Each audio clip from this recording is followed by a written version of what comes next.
Hey everyone, I'm back with another book review, and this is one of those popular releases for 2023. It is Love Theoretically by Ali Hazelwood. So, everyone is talking about this book, and I'm gonna be honest, I did not want to read it specifically because of the way that I felt about her other books.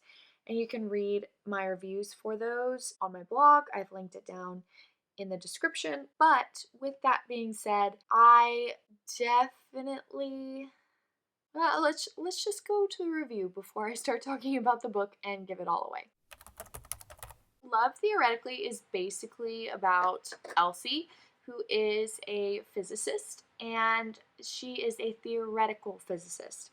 Her arch nemesis is an experimental physicist. He basically ruined the reputation of theoretical physics. So she hates him, and then she finds out the job that she's applying for is where he works, and then they have, of course, more encounters after that. And it's basically that. Yeah, it's a romance between these two people, and you kind of get a little bit of additional plot, but not much. This one was, compared to the other ones, this one was very heavily focused on the romance. I had high hopes for this novel.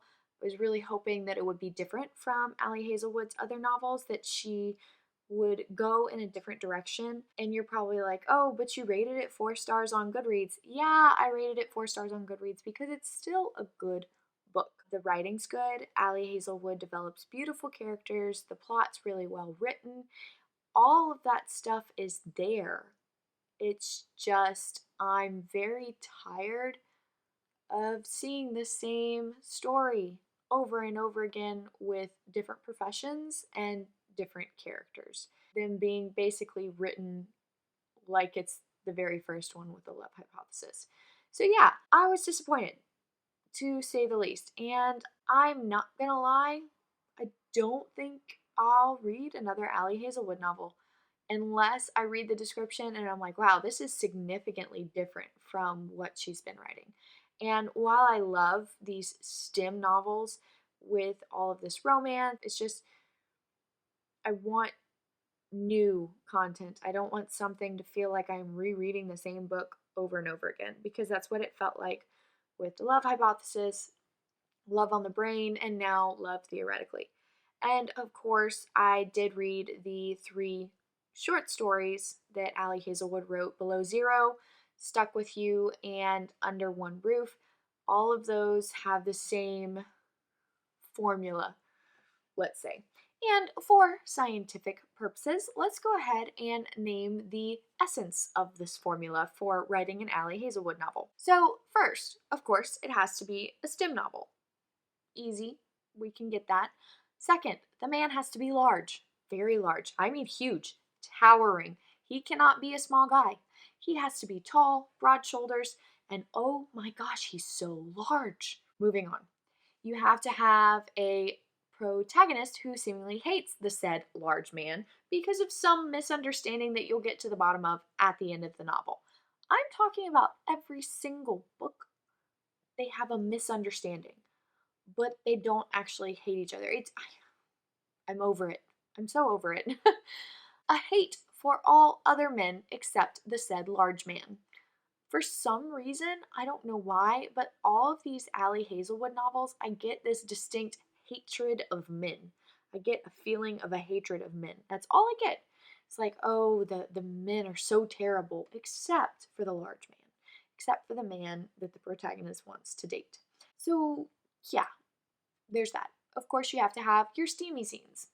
Those are a must. The evil villain is a man. It always has to be a man. It will never be a woman. And did I mention a hate for men? So, yeah, there you have it. That is the formula to create an Ali Hazelwood novel.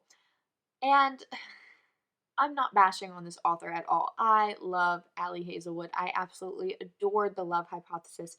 I think Love on the Brain and Love Theoretically are both really good novels if you only choose one to read. And also, they could be really good if you don't mind reading something that feels kind of similar to what you've already read. I personally don't like it. She's a good author. They're good novels. It's just not for me to be repeating the same things over and over again. But can you kind of see now why I'm disappointed? And of course, just to kind of comment on what everyone wants to know about, there are two majorly steamy scenes in this novel. And the first one, yeah, I didn't like it, the first scene, because I don't know if it was the descriptions or the fact that I was listening to the audiobook while walking through the supermarket, but it made me cringe and laugh at the same time. And maybe it was because I was listening to the audiobook, but it was so cringy. Yeah, no. But the second scene was really good. I liked the second scene. And it didn't make me feel as uncomfortable as the first scene. So there you have it. That is my review for Love Theoretically. I cannot say that it was the best book I ever read because it definitely wasn't. I can't say that it was a bad book. I know a lot of people will really, really like this new Ali Hazelwood novel, but I also know a lot of people who will feel very bored with it because it's so redundant. But yeah, that's my thoughts on the novel. Please let me know what you thought about it in the comments below. Do you agree with my Ali Hazelwood book formula? And if you enjoyed this video, please subscribe because I'm always making new videos like this all the time. And if you have a book that you think that I should review, go ahead and leave it in the comments and I will hopefully read it and get back to you. See you later.